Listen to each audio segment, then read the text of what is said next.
So mga paps, gagawin ko naman ngayon, magpapalit tayo ng head gasket ng Supremo. At sisilipin ko rin kasi kakapalit ko lang ito mga paps eh. Hindi ko alam bakit nagtagas. So ayun mga paps, nakikita nyo mga paps, tumatagas na naman siya.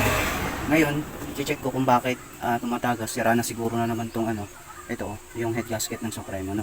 Sa pagpapalit naman nito mga paps, kung gusto nyo, pwede namang hindi nyo tanggalin to, no. Itong pero sa akin tinatanggal ko kasi ito para maalwal sa pagkilos mga paps, no. So ngayon tatanggalin ko na. Madali lang naman pagtanggal nito mga paps, susundan nyo lang, kaya hindi ko na ipapakita yung pagtatanggal. So ayan mga paps, natanggal na natin yung upuan, side fairings, saka yung tangke. Ngayon bubuksan naman natin to kung bakit siya tumatagas. Titingnan ko yung head gasket kung may lamat na.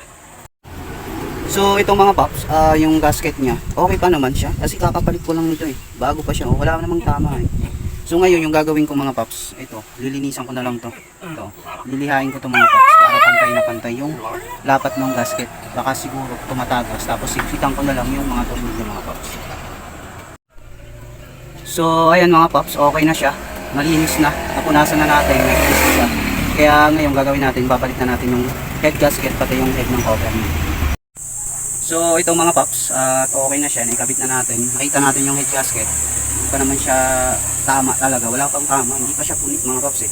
Kakapalit ko lang yan pero tumagas na. Pero pag tumagas to ulit mga paps, kasi iniisang ko na, gagawin ko, papalitan ko na to ng bago uli na head gasket mga paps. So yun lang mga paps, sana nakapagbigay po sa inyo ng konting kalaman sa pag-check kung bakit tumatagas, kung sira na ba yung head gasket. Yung gagawin natin, titingnan natin tong gasket na to, kung punit-punit na, palitan na siya. Pero pag hindi pa naman, baka pwede pa siya palitan o mahigpitan yung mga tornilyo. Yun, makukuha pa yun mga paps. So yun lang mga paps, bye-bye.